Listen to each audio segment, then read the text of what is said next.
Amigos de la Hemeroteca del Crimen, hoy viajamos hasta Escocia, concretamente a Edimburgo, para hablaros de Burke y Hare. San Francisco de Sales, obispo de Ginebra, es conocido por ser el primer hombre que donó su cuerpo a la ciencia tras su muerte. Pero personajes tan altruistas escaseaban en un tiempo en que la ciencia se servía de los cuerpos de los condenados a muerte para llevar a cabo sus investigaciones. Una vez revocado el Código Sangriento, término utilizado para referirse al sistema de penas y castigos en la Gran Bretaña del siglo XIX, el número de cadáveres destinados a la ciencia disminuyó en el país considerablemente hasta el punto de que la Universidad de Edimburgo, en Escocia, tan solo disponía de 2 o 3 cuerpos al año para realizar estudios anatómicos. Fue entonces cuando la institución tuvo que adquirir los cuerpos mediante un método bastante cuestionable: la compra de cadáveres. Así aparecieron los llamados body snatchers o ladrones de cuerpos, delincuentes que robaban cadáveres para los estudios anatómicos de las universidades. En el mundo anglosajón del siglo XIX, el robo de cuerpos, considerado un delito menor, se convirtió en un floreciente negocio en el que participaban enterradores, sacristanes, ladrones y anatomistas. De hecho, estaba tan extendido que quien se lo podía permitir enterraba a su familiar en un ataúd de hierro para evitar el robo. Para contar la historia de los ladrones de cadáveres más famosos de la Escocia de aquella época, William Burke y William Hare, conocidos como los Hombres de la Resurrección, debemos hacer referencia a un profesor de anatomía de la Escuela de Medicina de Edimburgo, para el cual estos hombres trabajaron. Su nombre, Robert Knox.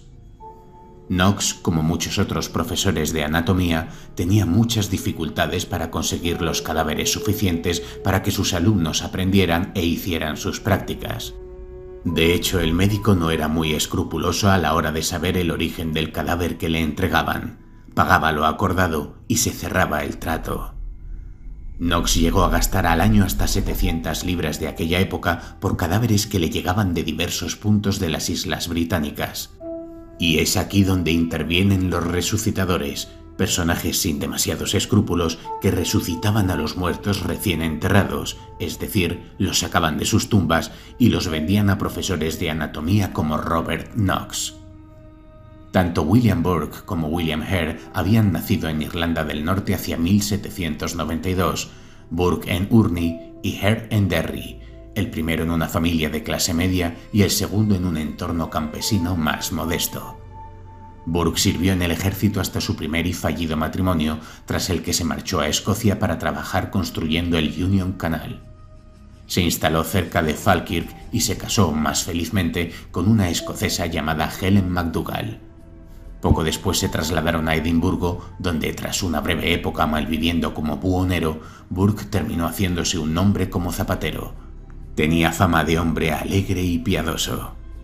Hare trabajó como agricultor en Irlanda hasta que decidió marcharse a Escocia, siguiendo una suerte parecida a la de Burke, puesto que también trabajó en el Union Canal varios años. Quizá conocía a Burke de vista. Cuando se cansó, se mudó a Tanner's Close, en la zona de Westport de Edimburgo, a la casa de huéspedes de un hombre que pronto falleció. Hare y la viuda, Margaret Laird, comenzaron a explotar económicamente la pensión como pareja, aunque nunca se casaron. Burke y Hare se conocieron en 1827 en Penicuik, cerca de Edimburgo, durante los trabajos de la cosecha. El segundo invitó al primero y a su esposa a vivir con ellos en su casa de huéspedes y rápidamente los 4 se ganaron fama de juerguistas y problemáticos. El 29 de noviembre de 1827, poco tiempo después de que Burke y su esposa se hubieran mudado a la pensión de Hare, uno de los inquilinos murió de hidropesía. El pobre hombre debía dinero del alquiler, así que Burke y Hare decidieron que estaba moralmente justificado vender su cuerpo a la universidad. Ni cortos ni perezosos, rellenaron un ataúd con cortezas de árbol para hacer un simulacro de entierro y vendieron el cadáver al profesor Robert Knox por 7 libras. No solo desenterraban cadáveres. A ambos se les atribuyeron, junto a Helen MacDougall y Margaret Laird, un total de 16 asesinatos. Al darse cuenta de lo lucrativo que podía llegar a ser el negocio de los cadáveres, los dos hombres siguieron con sus actividades y, en lugar de esperar a robar cadáveres, decidieron llevar a cabo diversos asesinatos para conseguir cuerpos. Para ello utilizaron el burking, una técnica por la cual se oprime el pecho de la víctima hasta asfixiarla mientras se le impide respirar tapándole boca y nariz. Hare se colocaba por detrás para sofocarlos, haciendo una pinza con su mano sobre la nariz y la boca, mientras que Burke dejaba caer su peso sobre ellos para inmovilizarlos hasta que morían asfixiados. La siguiente víctima fue Joseph el molinero, al que emborracharon con whisky y asfixiaron, entregando su cadáver al profesor Knox, que les pagó 10 libras. Las siguientes víctimas fueron la anciana Abigail Simpson y Effie, una mendiga. Más tarde Burke salvó a una mujer a la que la policía iba a detener, afirmando que la conocía. Envió su cuerpo a la escuela de medicina apenas unas horas más tarde. Las siguientes víctimas fueron una anciana y su nieto. Ambos cuerpos fueron vendidos por 8 libras cada uno. Le siguieron una conocida de Burke, la señora Ostler, y un miembro de la familia de Helen, Anne McDougall. La siguiente víctima fue Elizabeth Haldane, una antigua inquilina que en un momento de necesidad pidió a Hare que le permitiera dormir en su establo. Burke y Hare también mataron a su hija Peggy unos meses más tarde. En abril de 1828, Burke conoció a Mary Patterson y a Janet Brown en Canongate. Las invitó a whisky y las llevó a la pensión. Una vez allí, la esposa de Burke entró en cólera al pensar que su marido estaba coqueteando con Janet, que se marchó de la casa de huéspedes mientras la pareja se tiraba los trastos a la cabeza. La buena de Janet Brown escapó de una muerte segura. No así su amiga Mary Patterson, que se había quedado dormida en el interior de la pensión y que fue asesinada por Burke y Hare pocas horas más tarde. Ancianas, prostitutas e incluso niños fueron sus objetivos y cobraban entre 8 y 10 libras por sus cuerpos. Seguros de que sus actos pasaban completamente desapercibidos para la mayoría de habitantes de la ciudad, Burke y Hare acabaron cometiendo un error fatal. Su siguiente víctima fue un conocido joven retrasado mental con una deformidad en el pie de 18 años llamado James Wilson, muy conocido en la Old Town, al que todos llamaban el Bobo Jamie. Cuando el infeliz acabó en la mesa de disección de la escuela de medicina, muchos de los estudiantes lo reconocieron y las sospechas comenzaron a circular por la ciudad.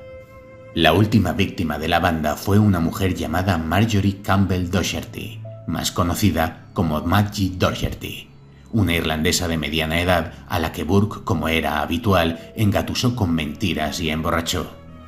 No se tiene la seguridad porque las declaraciones posteriores de los asesinos variaron, pero se cree que, avanzada la noche, Hare y las esposas de ambos se unieron a la macabra fiesta que terminó con el asesinato de la irlandesa. Sin embargo, Burke cometió un error.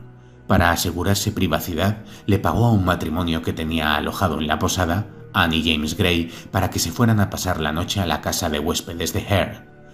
A la mañana siguiente el matrimonio regresó y observó que la irlandesa había desaparecido y que Burke tenía un comportamiento sospechoso. Cuando la policía acudió a registrar la pensión encontró las ropas ensangrentadas de la víctima, pero no su cuerpo. Este descansaba ya en la mesa de disecciones del Dr. Knox, donde los agentes lo encontraron horas más tarde tras recibir un mensaje anónimo. Burke y Hare habían asesinado a al menos 16 personas en 11 meses. Cuando se descubrió la trama, toda Gran Bretaña se estremeció de espanto. El 3 de noviembre de 1928 se decretó la detención de Burke y Hare y sus respectivas esposas. Se les aisló y se les tomó declaración por separado mientras se hacía la autopsia al cadáver de Margaret Docherty. Finalmente se les acusó del asesinato de la irlandesa y se empezó a tirar de todos los cabos para descubrir qué más muertes tenían a sus espaldas. El método más habitual para resolver esta clase de crímenes en la época era intentar que uno de los delincuentes incriminase al resto, y en este caso, el elegido por el Lord Advocate y la policía fue William Hare. El 1 de diciembre se le ofreció inmunidad a cambio de una confesión completa de todos los asesinatos y pruebas fehacientes de ellos. Hare aceptó y él y su esposa quedaron libres de los cargos. 3 días más tarde se acusó oficialmente a William Burke y Helen McDougal de los asesinatos de Margaret Docherty, Mary Patterson y James Wilson. Aunque el Dr. John Knox no fue acusado por falta de evidencias, la opinión pública se puso en su contra salvajemente y en los periódicos y las calles se le acusaba de haber inducido a Burke y Hare a cometer sus crímenes a cambio de generosas sumas de dinero. Una de las muchas rimas populares de la época en Edimburgo decía así: por el callejón y las escaleras, en la casita con Burke y Hare, Burke es el carnicero, Hare el ladrón, Knox el chico que compra la ternera. Finalmente, el juicio contra Burke y McDougal tuvo lugar en Navidad. A las 9 menos cuarto de la mañana del 25 de diciembre de 1828, el jurado determinó que Burke era culpable. Los cargos contra su esposa no pudieron ser probados. Tras ser condenado a muerte, la mañana del 28 de enero de 1829, William Burke fue ahorcado frente a una multitud que, según se dice, ascendía a 25.000 personas. Las ventanas de las viviendas que daban al patíbulo se alquilaron a los curiosos a precios que oscilaban entre los 5 y los 20 chelines. Tras su ajusticiamiento, el profesor Monro diseccionó públicamente el cadáver de Burke en el Teatro de Anatomía de Old College y se tuvo que llamar a la policía ante la avalancha de estudiantes reunidos para acceder a la sala donde se realizaba la disección. Durante el proceso, que duró aproximadamente 2 horas, Monro sumergió su pluma en la sangre de Burke y escribió: «Esto está escrito con la sangre de William Burke, que fue ahorcado en Edimburgo. Esta sangre le fue extraída de la cabeza». El esqueleto de Burke fue entregado al Museo Anatómico de la Escuela de Medicina de Edimburgo, donde actualmente permanece expuesto. Su máscara mortuoria y un libro del que se dice que está encuadernado con su piel se pueden ver en el Surgeons' Hall Museum.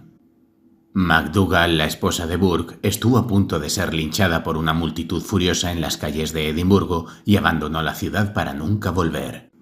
Margaret Laird, esposa de Hare, también se marchó de Edimburgo y casi fue linchada cuando esperaba a subir a un barco con destino a Belfast. William Hare fue liberado una semana después de la ejecución de Burke y abandonó Edimburgo disfrazado y escondido en un carro del correo. Fue sin embargo reconocido en Dumfries y también estuvo a punto de ser linchado por la población. La policía lo escoltó en dirección a la frontera con Inglaterra y nunca más se volvió a saber de él, aunque se rumoreaba que había terminado sus días ciego y vagabundeando por las calles de Londres. Tras el juicio y aunque su reputación se vio gravemente dañada, Knox siguió obteniendo sus cadáveres de otros ladrones de cuerpos. En 1831, el médico dimitió debido a las presiones a las que fue sometido tanto desde el consejo de la institución como por parte de la sociedad civil de Edimburgo. Knox se trasladó a Londres en 1842 y continuó su carrera docente e investigadora en varios hospitales de la capital. El 9 de diciembre de 1862 sufrió un derrame cerebral y falleció 11 días más tarde. En 1832 se dictó la Anatomy Act, que limitaba a los cadáveres no reclamados de los asilos de vagabundos los cuerpos humanos para utilizar en disecciones. La era de los body snatchers o ladrones de cuerpos y de los asesinos como Burke y Hare había terminado. Burke y Hare en la cultura popular. El escritor escocés Robert Louis Stevenson escribió su obra El ladrón de cadáveres basada en esta sórdida historia. En ella, el escritor alude a Robert Knox como el Dr. K. The Greed of William Hart, 1948, es una película británica que, curiosamente, quiso ser fiel a los hechos históricos y se encontró con la censura de la época que exigió que el film eliminara toda referencia real en torno a las personas de Burke y Hare. La carne y los demonios, película británica de 1960 que venía a remediar lo que la censura impidió y refleja los nombres reales de Burke y Hare, salvo en el título que también se vetó en esta ocasión, y la historia general de los asesinatos. El Dr. Knox es interpretado por la estrella de terror de la época Peter Cushing. Donald Pleasence interpreta a Hare y George Rose a Burke. En su día tuvo escaso éxito, pero hoy es una película de culto. The Doctor and the Devils, 1985, película no muy bien recibida por la crítica en su época. Burke and Hare, 2010, película dirigida por John Landis en clave de comedia negra que pretendía presentar una especie de Laurel y Hardy malvados e incluye a Simon Pegg como Burke y a Andy Serkis como Hare. Y queridos amigos, hasta aquí hemos llegado con la historia de Burke y Hare y me parece que es la primera vez que hemos viajado hasta Escocia.